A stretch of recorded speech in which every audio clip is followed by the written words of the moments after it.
Namhlanje silapha kulo masipala kaKumkani uMhlonxa sizowunikezela ngeegusha ezikumyinge wama-300. Isizathu kukuba ayizoza lapha eMhlonxa kuphela.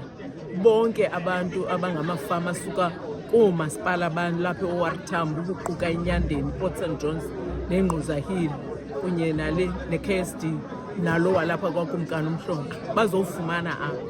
Kodwa eyona nto ibangela uba sikhethe le ndawo ukuba sinale Agricultural College ibizwa Thadi, yona enendawo nefacility yokugcina kakuhle lemfuyo njengoba bezifike ebusuku nje.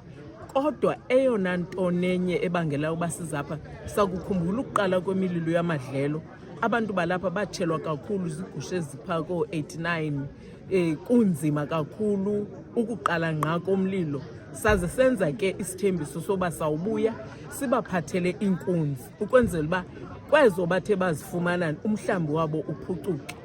Isizathu ke esibangela uba size nale program yinto yokuba sifuna umhlambi wabo uphucuke ube kwiquality entle, siyibiza uba yi-genetic improvement ukwenzela uba imfuyo yabo ivele ikudido oluphezulu.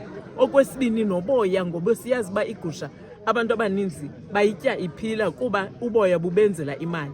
Senzela ke into yobana uboya bayo buphucuke beku-of high quality okanye good quality ukwenzela uba xa beprodyusa bakwazi nokuba bafumane uboya buzabazisela imali enjengemali, futhi bukwazi nomitha i-international standards.